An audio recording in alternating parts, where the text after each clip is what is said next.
Covid sürecinden geçiyoruz. Yaklaşık 2 yıldır dünyanın birçok sektörü durma aşamasına gelmişken sağlık 24 saat esasına göre ve kesintisiz bir şekilde çalışıyor ve çalışmaya da devam ediyor.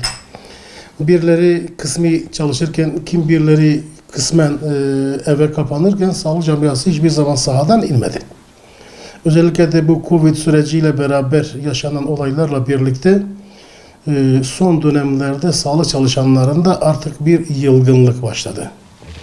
Tabii MHRS'nin de randevu alınmamanın temel sebeplerinden bir tanesi bu. Normal şartlarda bir hastanın doktora gelip muayene edilip muayeneden sonraki geçen süre içerisinde yaklaşık insani olarak baktığımızda normalde bir yarım saatlik bir olması gerekendir. Ancak bu son dönemde yapılan bir değişiklikle yaklaşık bu süre 5 dakikaya indirildi. Ve 5 dakikaya indirilince de ve ciddi bir yığılma oluştu. Ve bu 5 dakikada şimdi siz bir insanı 5 dakikada öyküsünü dinleme, tetkik için işte cihazlarla kontrol etme, elle muayene etme, onun tetkiklerin yazılması, işte gitmesi gereken yerlerle ilgili bilgilendirmesi sürecinde mümkün değil. Yok bırak yok bunları dinlemek. Sadece hastayı görüp dışarı çıkmak, girişini yapmak 5 dakikadır. MHRS sisteminde zaten bakanlığın yapmış olduğu büyük bir yanlışlıklardan bir tanesi bu. Bunun üzerine hastanelerdeki normal şartlarda verilen randevular MHRS'deki sayının artırılmasıyla birlikte iptal edildi. Şimdi böyle de olunca da şimdi doktorların da bir kısmının tepkisel olarak ortaya koydu. Eğer ki bu kadar süre içerisinde siz bize bunu öneriyorsanız ki bunu muayene etme şansımız yok. Olamaz da yanlıştır. Hastane içerisinde normal MHRS sistemi üzerinde randevu alamayanlar hastaneden randevu. Şimdi o randevu sistemi bitti. Bir de MHRS sistemindeki randevu alamamanın temel sebepleri 15 gündür. Diyelim ki siz bugün sisteme girdiğinizde 15 gün içerisinde doktorun muayenesiyle ilgili herhangi bir boşluk oluşmuşsa siz bu boşluğu doldurabiliyorsunuz. Ancak eğer ki doluysa sizi bir sonraki güne atıyor. Çünkü size 16. günden sonra randevu vermez. Ancak 16. gün ne zaman verilir?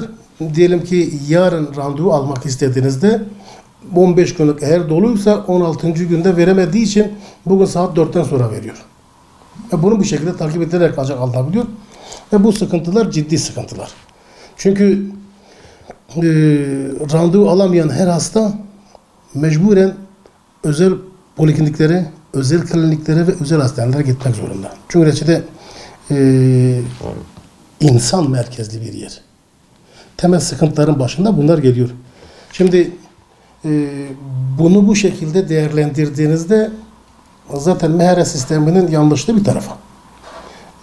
Bir de özellikle de bizim bölgemizde ki yaşanan sıkıntının temel sebebi doktor eksikliği. Şimdi doktor eksikliğinin temel kaynağı da şudur. Bu son dönemlerde yaklaşık son 3 ay içerisinde bölgemizde yaklaşık 60 veya da 70'in üzerinde hekimimiz ya istifa etti ya tayin istedi. Bir şekilde bölgemizden ayrıldı. Gitti. Giden bu 60-70 hastanenin doktorun yerine diğer yükü sırtlayacak olan diğer doktorlar ama MHRS sisteminin getirmiş olduğu yanlışlıklar üzerine hasta yığılmaların temel sebebi oluştu. Yani siz bu bölgedeki doktor sayısını arttırmadığınız müddetçe MHRS sistemindeki sıkıntıları yaşarsınız. Çünkü neticede bu bilgisayar bir sistem ve ona verilen bir oran var. O oranın üzerine çıkılamıyor. Çıkılabilmesi için sizin doktor sayınızı arttırmanız lazım. Arttırmadığınız müddetçe de bu sıkıntılar yaşanır. İnsanlarımız da maalesef bu sıkıntılar içerisinde acillere veyahut da başka birimlere gitmek zorunda kalır.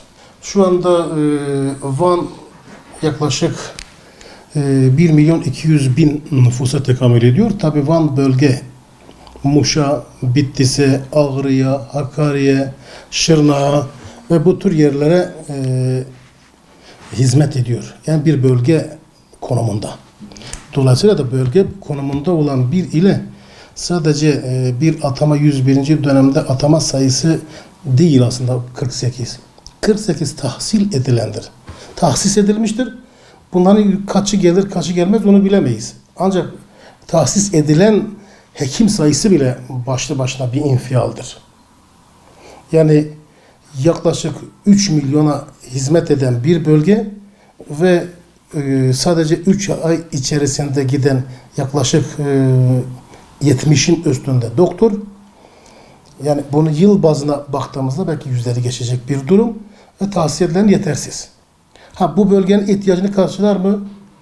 Mümkün değil, karşılayamaz. Ve artı şu anda doktorların gitmesinin temel sebebi ağır iş yükü. Çünkü kadın doğum ve çocuk hastalıklarından bahsettiniz. Türkiye'de Urfa'dan sonra en çok doğurganlığın olduğu il Van. Şimdi bunu bölgesel baza baktığımızda işte Hakkari'yi, Şırnak'ı, Bitlis'i, Muş'u, Ağrı'yı da eklediğinizde ciddi doğurganlığın en yüksek olduğu illerin de buraya yöneldiğini düşünürsek burada hekim sayısının çok çok üstünde olması gereken personel dağılım cetvelinin çok çok üstünde olması gereken ama maalesef bu noktada ciddi bir sıkıntı var. Şunu söyleyeyim. Yani bizdeki o listeyi de ben baktım. Yani bu bölgede sadece 2 tane kadın doğum uzmanının geldiğini gördüm. Daha da geleceğini gördüm. Bu gerçekten komik bir rakam. Yani bu bölge için komik bir rakam. Bu gerçekten Sağlık Bakanlığı'ndaki bu kadro tahsisini yapanların hangi şeye dayanarak yaptıklarını bilmiyorum. Gerçekten bu ciddi bir sıkıntı.